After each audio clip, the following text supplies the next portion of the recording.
Morning student, देखिए आज हम आपको भाग 4 में भाग 1, 2, 3 में मैंने माध्य ज्ञात करना बताया। अब तीनों विधि से माध्य ज्ञात करना बता दिया, बच्चों ने सॉल्व कर लिया। आज देखिए जो भाग 4 बताने जा रहे हैं, भाग 4 में आप लोग बहुलक ज्ञात करना सीखेंगे। देखिए मैं यहाँ लिख रहा हूँ बहुलक, इंग्लिश में इसको माड बोलते हैं। ध्यान दीजिएगा, आप लोग बहुलक पढ़ चुके हैं। बहुलक 2 प्रकार से ज्ञात किया जाता है। नंबर 1 अवर्गीकृत,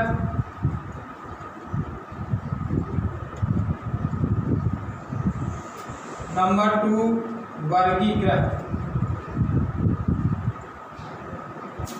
ये दो।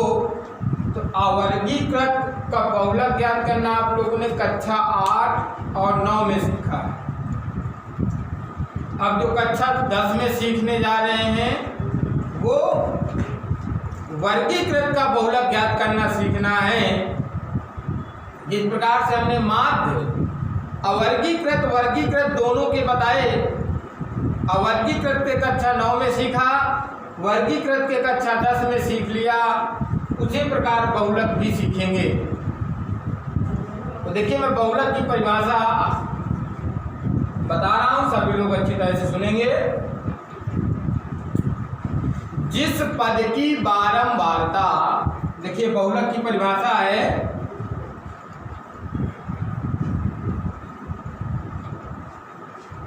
जिस पद की बारंबारता सबसे अधिक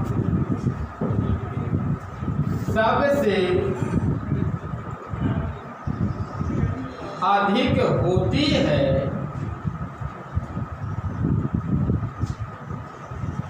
वह पद बहुलक कहलाता है।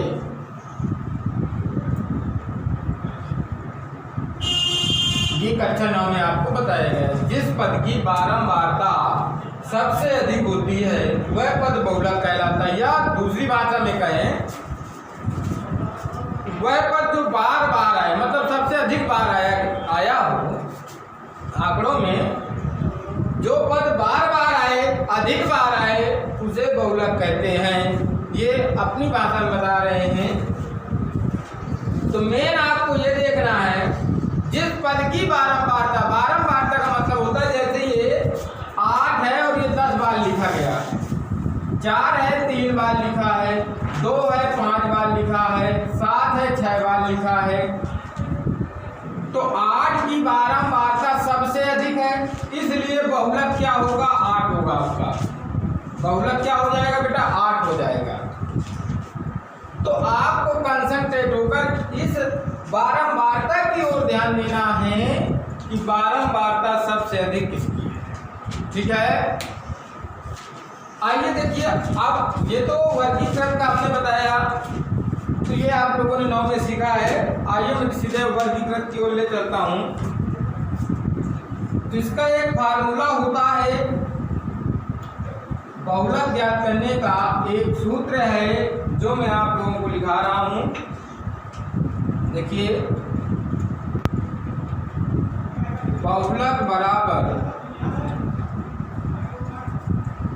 L plus F1 minus F0 अपान 2F1 minus F0 minus F2 into H। ये बहुलक ज्ञात करने का सूत्र है। अब देखिए विचार ये उठ रहा होगा कि ये सब है क्या, और हम कैसे जानेंगे कि या L क्या है, F1 क्या है, F0 क्या है। तो देखिए सबसे पहले L की ओर ध्यान दें। बहुलक वर्ग की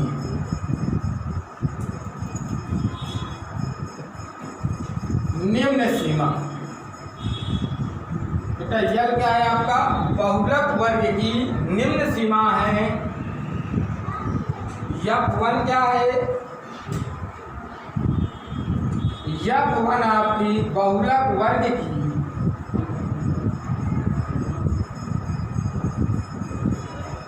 बारंबारता।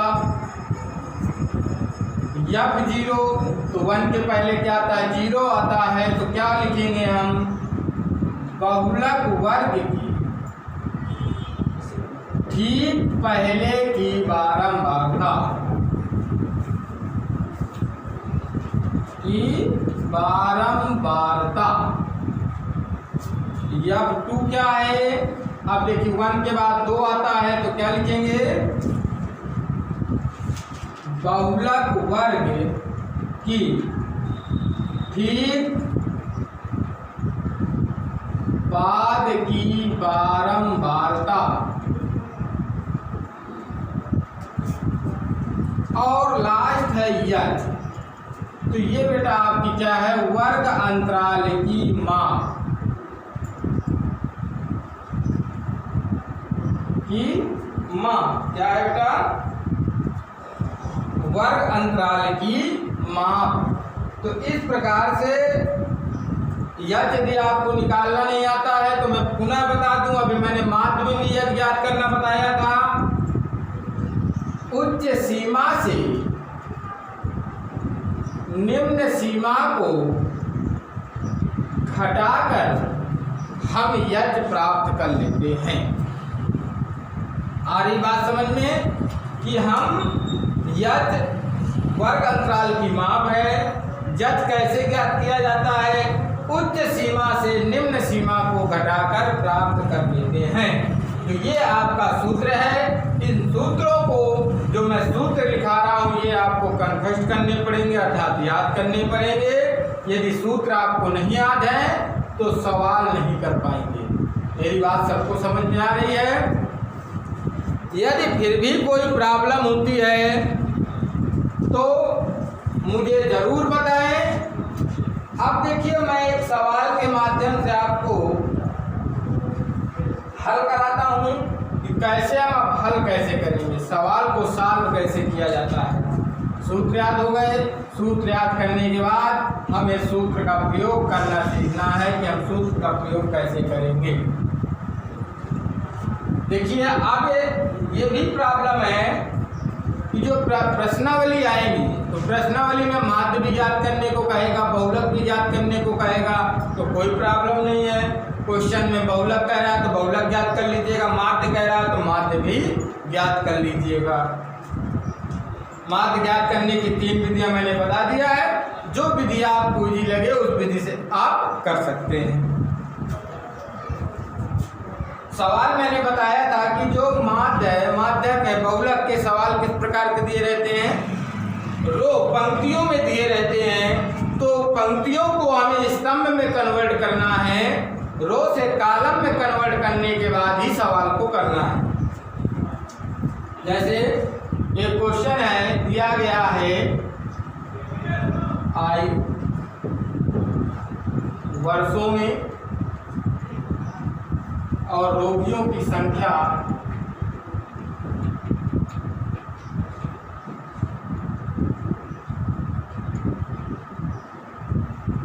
आयु जो दी गई है 5 से 15, 15 से 25, 25 से 35, 35 से 45, 45 से 55, 55 से 65, रोगियों की संख्या 6, 13, 21, 23, 14 और 5। देखिए सवाल में बहुलक और माध्य दोनों ज्ञात करने के लिए कह रहा है। तो सबसे पहले हम बहुलक ज्ञात करेंगे। बहुलक ज्ञात कैसे किया जाता है ये सीखिए, ठीक है। माध्य ज्ञात करना सीख चुके हैं। तो बेटा अभी मैंने बताया आपको ज्ञात क्या करना है, बहुलक। बहुलक ज्ञात करने के लिए हमें सबसे पहले ये पहचानना होगा किस पद की बारंबारता सबसे अधिक है।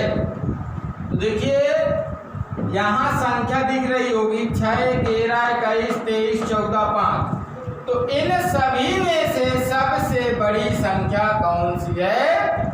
23। और जब बेटा 23 सबसे बड़ी संख्या है तो किस पद की है? 35 से 45 की बारंबारता सबसे अधिक है।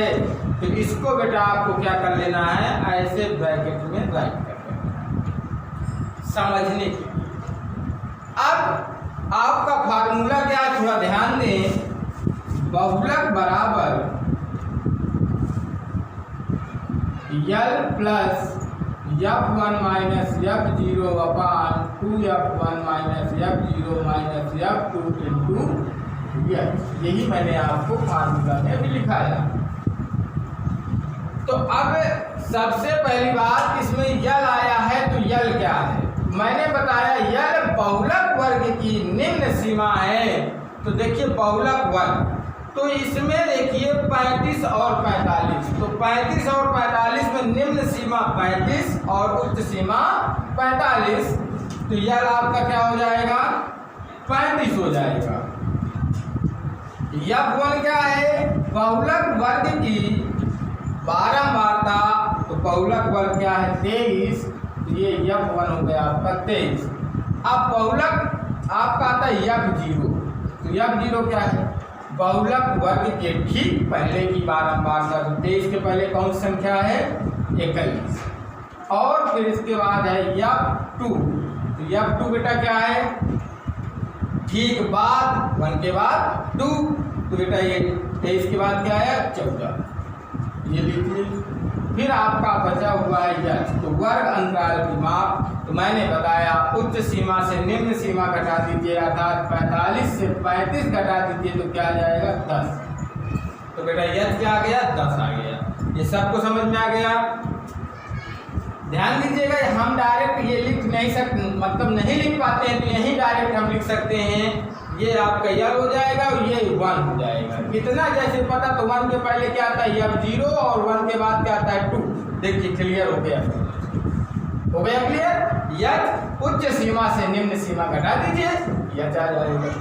अब बस जब संख्या प्राप्त हो जाएगी तो आप सूत्र में रखेंगे यल की जगह 35, ये बहुलक बराबर है आपका, यहाँ पर देखिए बहुलक बराबर लिखेंगे यल की जगह 35 प्लस F1 की जगह 23, F0 21, 2 F1 23 माइनस 21 माइनस 14, और यच की जगह क्या लिखोगे? 10। इस प्रकार से हमें सूत्र में जो F1, F2, F0, यल और यच को प्रतिस्थापित करके संख्याओं को रख देना है, और फिर इसके बाद हमें कैलकुलेशन करना है। कैलकुलेशन मतलब जोड़ घटाव गुणा भाग करना है। तो अकॉर्डिंग टू बोर्ड मास के अनुसार करना है। तो बोर्ड मास में बी पहले आता है, तो पहले हमें ब्रैकेट का सॉल्व करना है। इसके बाद आप आता है तो का मल्टीप्लाई कराना होता है, और इसके बाद डिमास आता है तो डिवाइड, मल्टीप्लाई और ऐड, और बाद में सब्ट्रैक्ट करना है। तो अकॉर्डिंग टू बोर्ड मास के अनुसार हमें कैलकुलेशन करना है। तो सबसे पहले ब्रैकेट का हम सॉल्व करेंगे। तो 35 प्लस, अब 23 में 21 चले गए तो 2 बचेगा। देखिए मल्टीप्लाई है तो 23 दूनी कितना हो जाएगा? 46। माइनस माइनस के जुड़ जाते हैं, सभी को पता है ना, माइनस माइनस के जुड़ जाते हैं, चिन्ह माइनस का होता है। तो 21 14 कितना हो जाएगा? 35 हो जाएगा, गुणे 10। आगे 35 प्लस 2, 46 में 35 घटा दीजिए तो 13 गुणे 10 आ जाएगा। आफ्टर 35 प्लस 10 दूनी कितना हो जाएगा? 20 बटे 13। देखिए अब यहाँ भाग देना है पहले, फिर जोड़ना है, क्योंकि डिवाइड पहले आता है। तो हम 13 का यदि भाग दे दें 20 में तो 13 का नम 13 आ जाएगा, और यहाँ आ जाएगा 9। दशमलव लगा के 0 बढ़ाया तो 11 × 88, 2 1 0 बढ़ाने की परमिट है, तो 11 × 11। इस प्रकार से इस सवाल को हम कंटिन्यू करते रहेंगे। 35 प्लस 1.81 केवल 8 ही लिख दीजिए, कोई प्रॉब्लम नहीं। दशमलव के बाद 1 अंक निकालिए, 2 अंक निकालिए, 3 अंक निकालिए, जितने भी हो आपकी इच्छा उतने करें, लेकिन दशमलव के बाद कम से कम 1 अंक का होना अनिवार्य है। अब देखिए यहाँ 8 ही क्यों लिखा गया है, क्योंकि यहाँ पर जो आ रहा है 1 आ रहा है। यदि यही संख्या 5 से अधिक होती या 5 होती तो बेटा हम इसमें 1 जोड़ देते और इस संख्या को हटा देते, और यदि 5 से छोटी संख्या है तो उस संख्या को हटा दिया जाता है। उसके पहले संख्या में कोई भी ना इंक्रीज होता है और ना ही डिक्रीज होता है। डिक्रीज तो होता ही नहीं है, इंक्रीज होता है। इंक्रीज कब होता है, जब 5 से अधिक संख्या हो, 5 हो या 5 से अधिक हो, तभी इंक्रीज होता बढ़ता है। तो यहाँ कितना हो जाएगा, आप जोड़ेंगे तो लाइक डेसिमल बनाएंगे। दशमलव के बाद 1 अंक है, यहाँ दशमलव के बाद 0 लगा लेंगे। इसे बोलते हैं लाइक डेसिमल, बोलते हैं सजाती दशमलव बोलते हैं।